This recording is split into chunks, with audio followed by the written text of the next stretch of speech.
तो hello everyone, welcome और welcome back to my channel wise minds engineering. आज हम लोग स्टार्ट करेंगे rural development administration and planning की second unit, rural development programmes. इसमें सबसे पहला टॉपिक है श्री निकेतन एक्सपेरिमेंट, जो कि स्टार्ट किया था रविन्द्रनाथ टैगोर जी ने with the help of Leonard Elmhirst, जो कि एक ब्रिटिश एग्रोनॉमिस्ट थे। इसके पीछे एक छोटी सी बैक स्टोरी है, वो अगर आप सुन लेंगे तो आगे के पॉइंट्स याद करने में आपको आसानी होगी।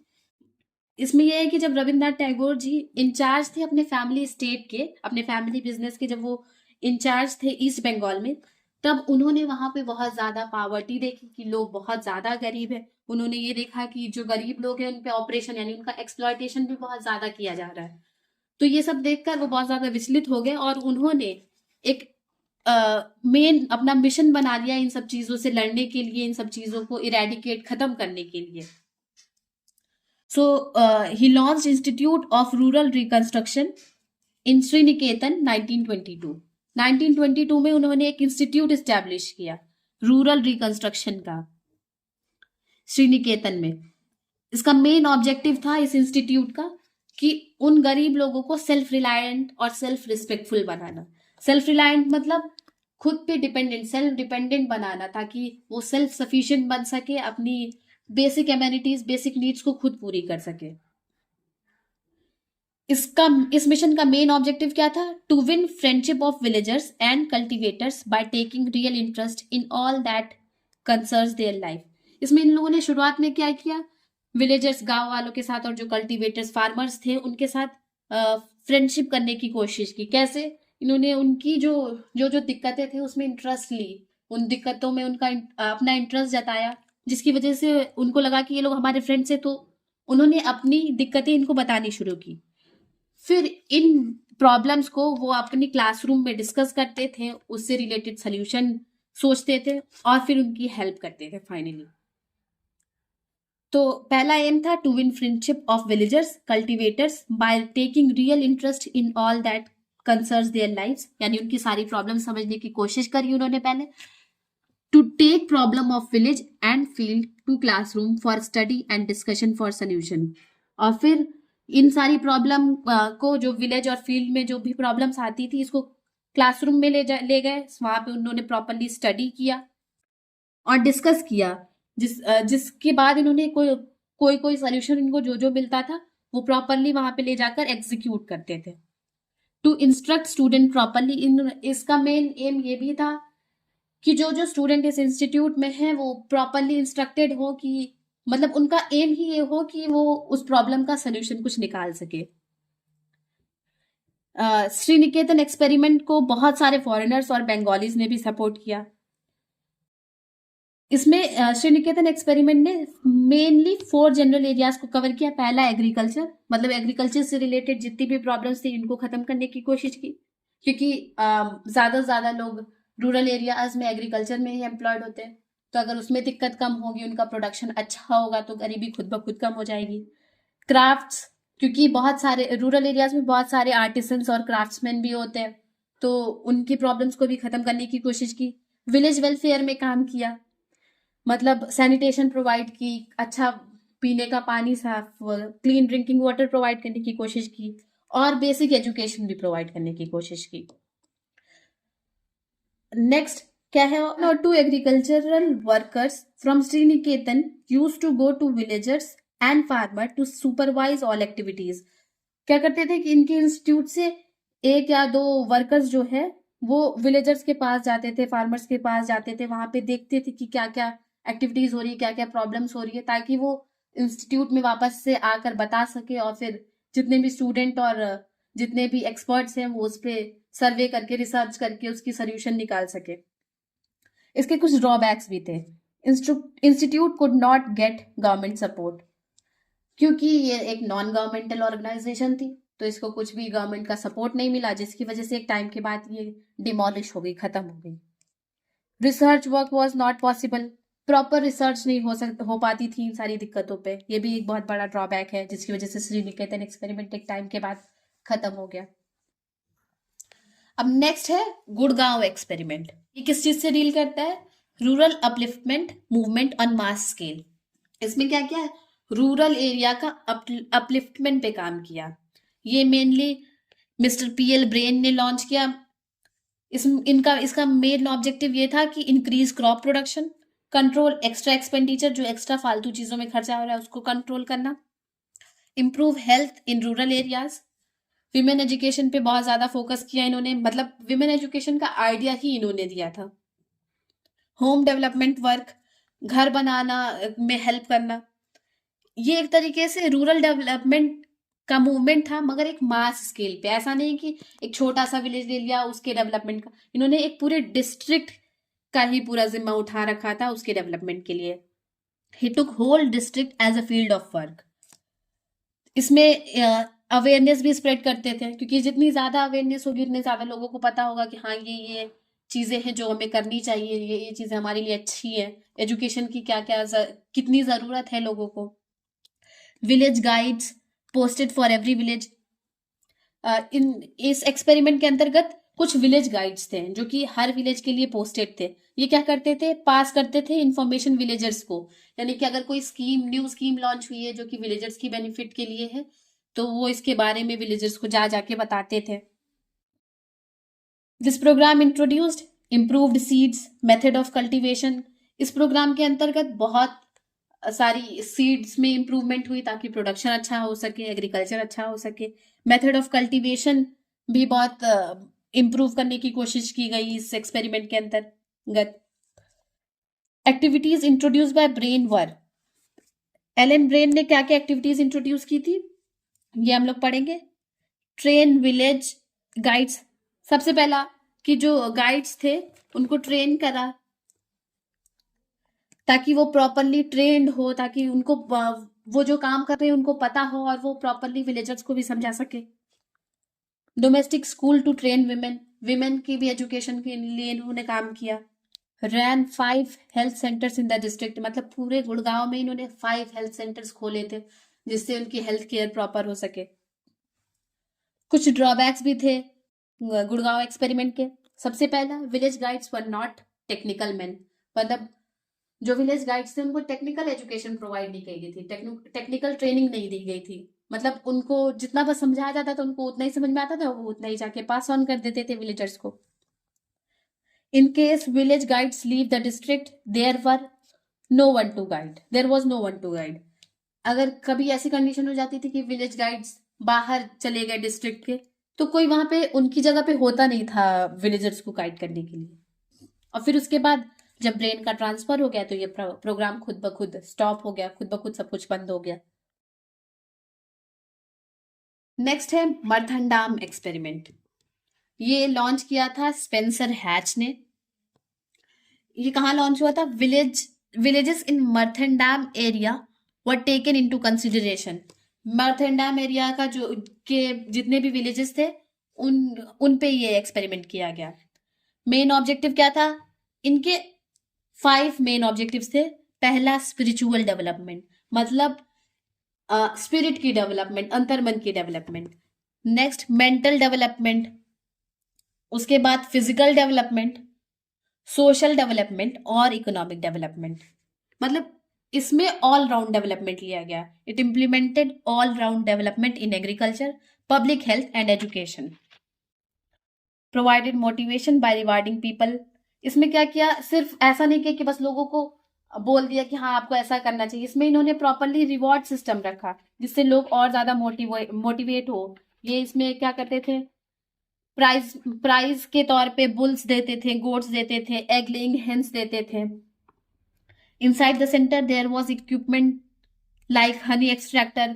और इनके कुछ सेंटर्स थे जैसे उस पे अच्छे अच्छे टेक्नोलॉजिकल इक्विपमेंट्स भी थे, जैसे हनी एक्सट्रैक्टर हो गया। वहां पे प्रॉपरली हेल्थ चार्ट्स भी रहते थे जो कि लोगों में अवेयरनेस फैलाने के में हेल्प करते थे।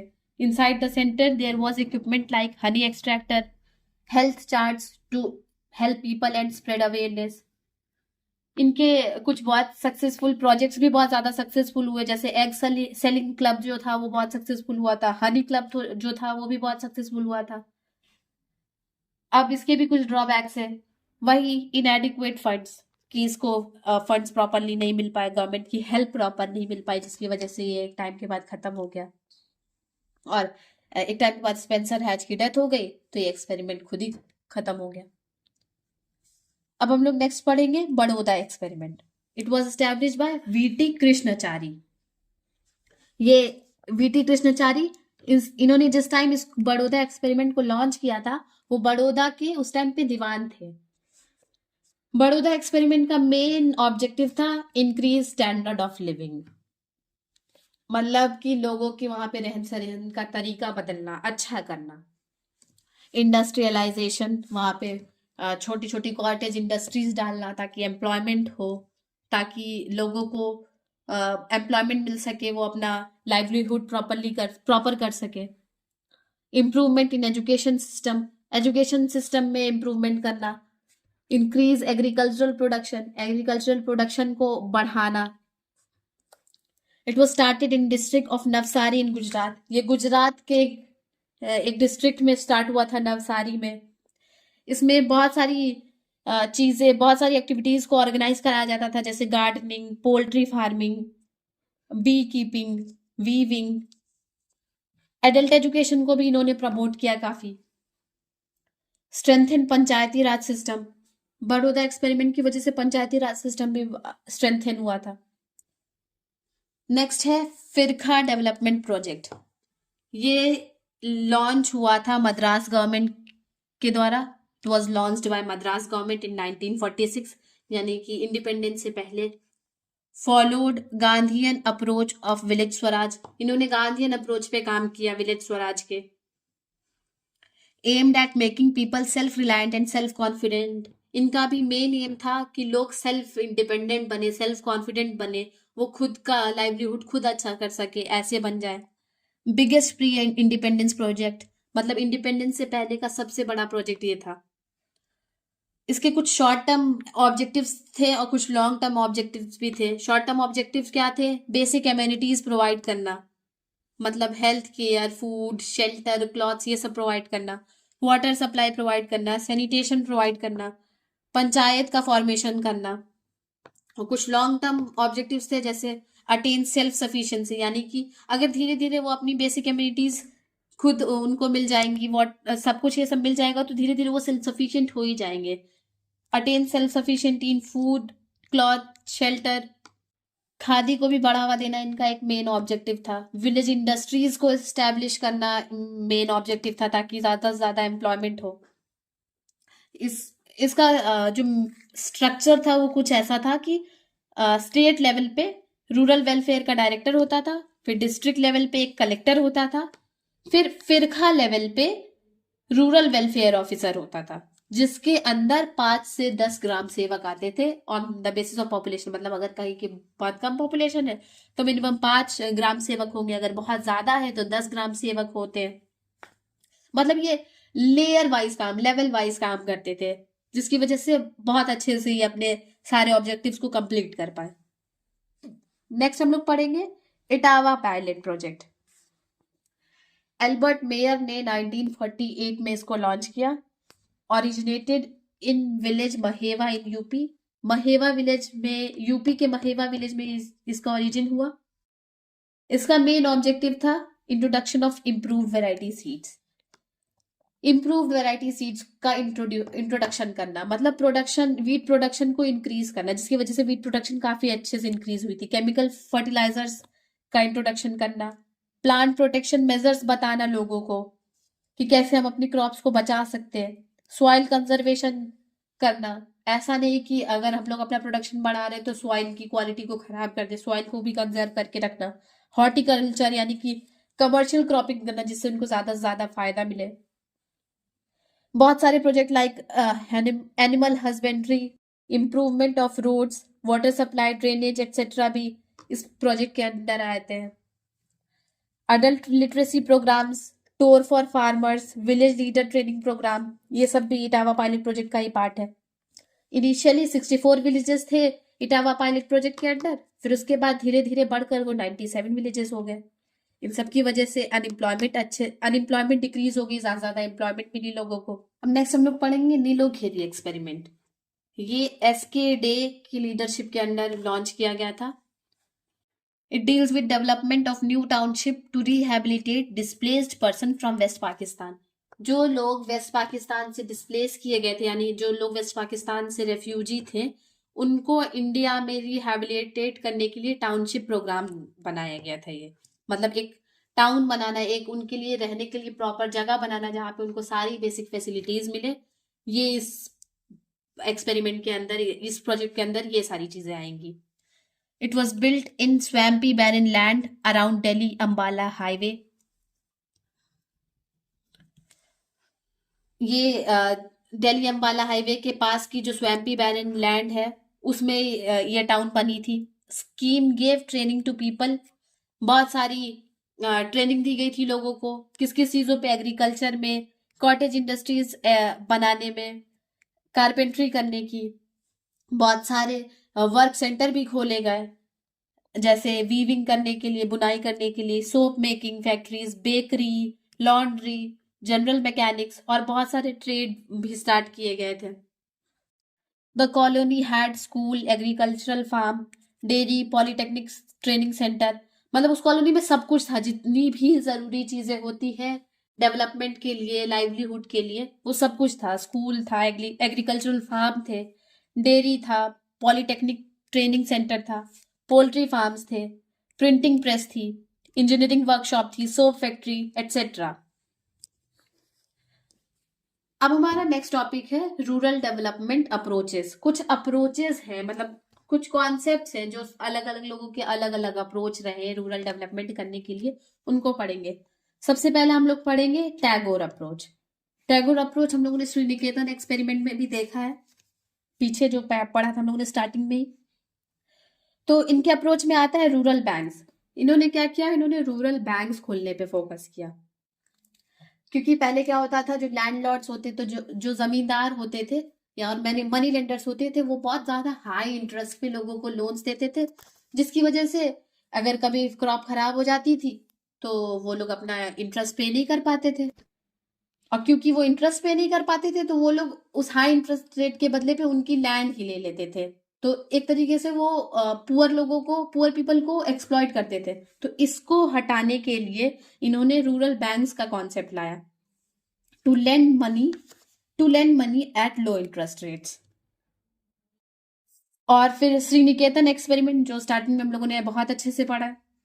और इन्होंने रूरल इंडस्ट्रीज भी स्टैब्लिश की, रूरल इंडस्ट्रीज का कॉन्सेप्ट लाए ये, जिसके अंतर्गत इन्होंने शिल्प भवन, श्री निकेतन में शिल्प भवन को एस्टैब्लिश कराया। रूरल लाइब्रेरीज भी इन्होंने एस्टैब्लिश की ताकि लोगों के पास बुक्स प्रोवाइड हो पाए अपनी एजुकेशन पूरी करने के लिए। नेक्स्ट क्या है, गांधीयन अप्रोच। गांधीयन अप्रोच में क्या आता है, आइडियल विलेज। इनका गांधीयन अप्रोच में गांधी जी का कहना यह था कि जो विलेज होती है वो basic unit of social order होती है। तो अगर हमारे पास एक आइडियल विलेज होगा, एक आइडियल विलेज जो कि एक बेसिक यूनिट है, तो अगर एक बेसिक यूनिट आइडियल होगी तो हमारा पूरा नेशन आइडियल होगा। तो इन्होंने क्या कहा कि हमारा विलेज आइडियल होना चाहिए, उसमें सभी लोग सेल्फ सफिशिएंट होने चाहिए, एम्प्लॉयड होने चाहिए, एजुकेटेड होने चाहिए, प्रॉपर अथॉरिटी होनी चाहिए वहां विलेज की गवर्नमेंट की, जिसकी वजह से इन्होंने डिसेंट्रलाइजेशन का भी कॉन्सेप्ट दिया।